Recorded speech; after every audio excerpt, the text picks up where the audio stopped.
and today I'd like to talk to you about a yoga practice, your yoga practice. And we know that as yogis, if we have a yoga practice that is consistent and dedicated and regular in our lives, that we will reap a ton of benefits.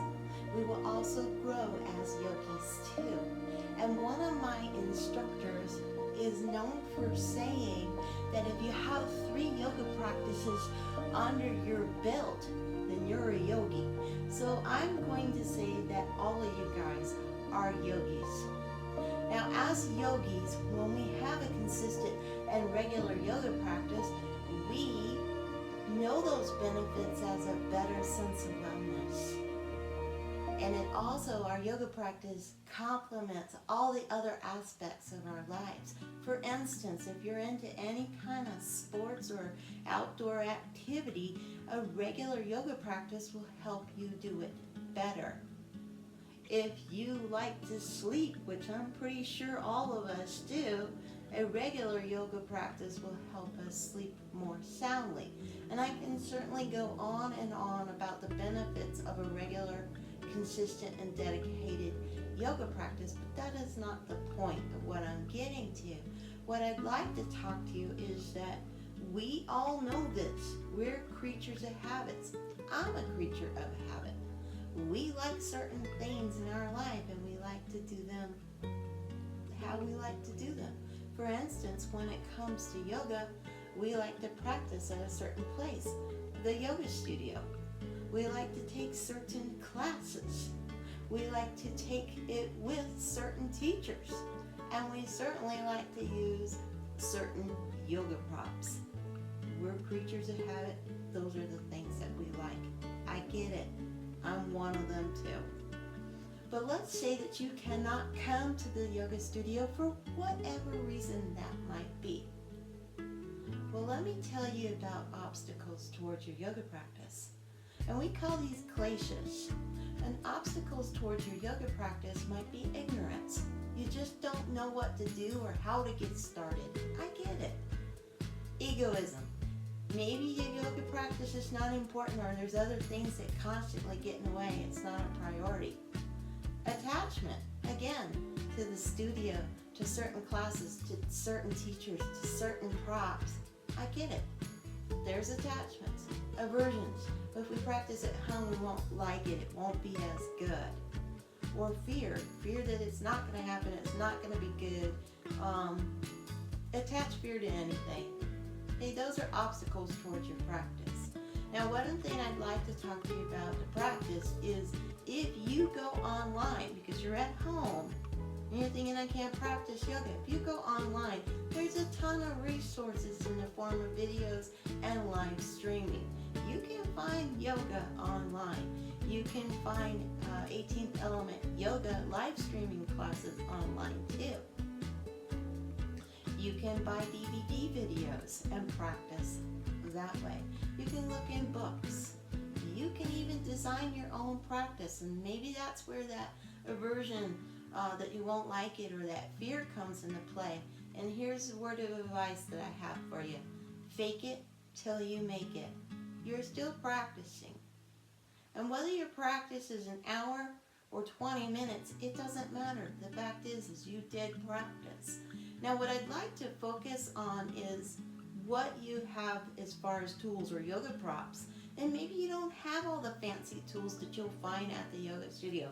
For instance, blocks.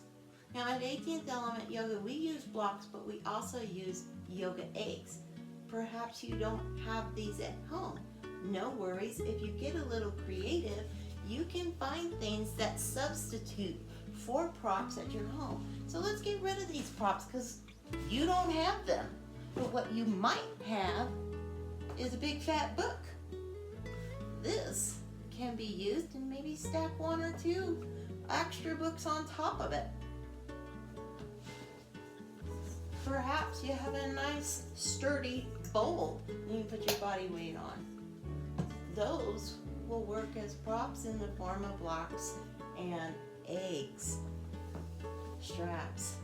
Perhaps you don't have an actual yoga strap, But what you do have at the house is a belt. That'll work. Maybe a tie for your robe. That'll work. Perhaps you even have a rope. That'll work too. Bolsters. Now these are really nice, I get it. And then at 18th Element Yoga, we have two types. We have a little one and we have a big one. And these are designed to support your body. Well, what else can support your body if you don't have bolsters? Well, perhaps you have a foam roller. This can be used as a big bolster. You just put a towel or a blanket or a pillow on top and it gets a little softer. But let's say that you don't have a foam roller.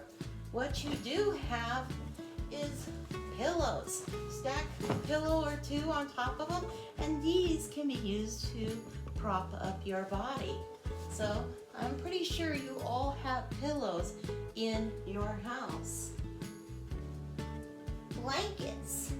Now we use these nice Mexican blankets at the studio with the tassels, and they're like twice the size of your yoga mat. Well, I'm pretty sure you have blankets. They may not be exactly like this, but you do have blankets at the house. And if you don't have a blanket, I'm pretty sure that you have a towel, and it can be used as a blanket. Sandbags. Yes, they're very nice, especially in restorative yoga. In some of our yin classes, I get it. These are nice.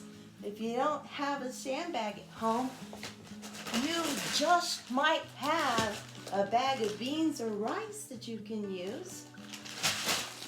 So lots of different options as far as props are concerned. Some of our yoga classes use other things such as light weights or a squishy ball. Any exercise that uses weights doesn't have to use weights at all. However, you probably have some kind of canned good, and while it may not be that exact perfect weight, it'll work as a source of resistance. You hold this out long enough, it'll get really, really heavy in an allostatic load. We do use these squishy balls. Sometimes we put them between our legs to help us engage the core a little more. And if you do not have a squishy ball, you probably have some other sports ball, but you may even have a throw pillow, and that can go, and you can hold that as well as you try perhaps chair pose with the pillow between your thighs.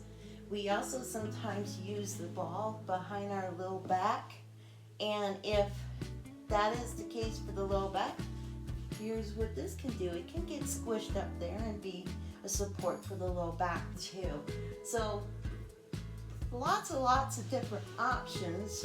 And then of course we have our yoga mat. Probably this is the one prop that you do have. Yoga mats can be rolled up, they can be folded.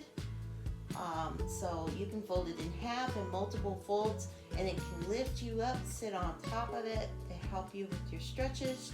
You can roll it up and maybe put it under your knees. You can roll the two sides together so that you have extra padding for the knees. Lots of options, guys. You have what you need at your house. You can get online. You have books out there. You can take streaming classes with 18th Element Yoga, and you can use all of these different props that I showed you. So it doesn't have to be the fancy props. But if you want to get the fancy props, that's fine, but it's going to take a little bit of time and certainly some money. So pace yourself with getting your props and be creative while you acquire them.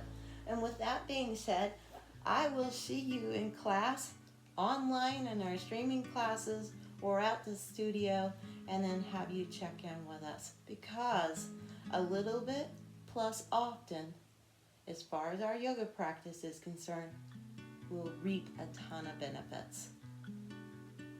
Namaste, guys.